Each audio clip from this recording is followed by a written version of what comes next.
Yes, card making can really be this fast. Hello everyone, my name is Brennan and welcome to Brennan's Crafty Corner. Hello everyone, welcome back to my channel. Today I'm going to be sharing with you two, not just one card in this video, two different stamping techniques that are pretty fast and I think are very simple for card making. So let's get into the video. Also, a special thank you to Amanda Bond for making my new intro. I love it so much, so thank you. I will link all of her socials below. So I will be using a Flower for All Seasons stamp set and coordinating die set from Tonic Studios. They were extremely kind and have partnered with me, kind of, sort of. I don't know really how to explain it, but all the Tonic brand products you're going to see in this video were sent to me. So I'll explain that a little later. So right now, I'm going to take some Catherine Pooler ink pads. And since they're in coordinating color groups, I did Flirty Fuchsia, Pucker Up, Pretty Fuchsia, and then Glam. So I just stamped them from lightest to darkest, and this is the first technique, and this is going to give you a really cool gradient look. Now I'm just going back in with Puckered Up, anyways, to like kind of make the gradient a little smoother. And then I will take the sentiment. And while I'm clearing up, basically I'm almost a brand ambassador for them. That's the best way to explain it. So any Tonic brand products you see in this video or in future videos were sent to them by me. Were not sent, other way around, sent to me by them, which is extremely kind of them. So I'm working on the Holtz Glass Mat, and then I'm also using their mixed media topper mat, and it's, oh my god, it's so amazing. I got rid of most of the glare. It gives a little funky effect. I'm going to be using the Thank You for Everything stamp. The mat gives a little funky effect on camera, but it was really fun to work with. In this stamp set, y'all, for the coordinating dies and the stamps, it's $14.99. Where are you finding that with a 6x8 stamp set and coordinating die set? And the dies are already cut apart for you. Okay, now back to my regularly scheduled content. So I stamped that out in some Tim Holtz Distress ink in black soot, the Thank You for Everything. And guys, I'm going to add my black border, or black mat, whatever you want to call it. It's just, I can't get away from it. I love it. It gives like a very classy look. So this technique is really fast. And altogether, this card took me about 5 minutes to make. That's it. So this would be a really fun one for mass producing because you could do all of the flowers at the same time and then do all the sentiments, especially if you have a Misty. So now I'm just going to glue the card front to the border. So all you have to do is go lightest to darkest or darkest to lightest on the stamp and just stamp it out. Catherine Pooler's inks work great, and here is the finished card. They work great just because they're in color families. So now I'm going to be taking this little bouquet from the same stamp set, and I will be doing something a little different. I'm going to be embossing white embossing powder on colored cardstock. So I'm going to be using, or colored pattern paper, whatever you want to call it. I'm going to be using this watercolor one. And this card only took me about 10 minutes. So once again, a very fast card.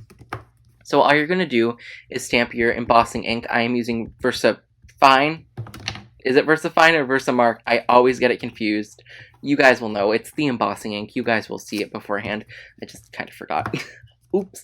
So I just stamped that, and then I will take my embossing powder. I use Rangers, and then I will take a little coffee filter just to get all the powder in one spot. That's the tip. So if you have a coffee maker, or if you don't, go to probably the Dollar Tree. I don't know where I got these, but get a coffee filter. So then you're just going to pour your embossing powder over the paper where you put the ink. I missed a spot on this, and I will go back. I'm like, oh, I didn't get all those leaves. So I'm going to go back and do it. Okay, so now the entire flower has the embossing powder over it. Now I'm just pouring that back into the coffee filter, which I will pour into the little container that the embossing folder has. And there you go. There's your little flower. So what you're going to do is heat that up with your heat gun.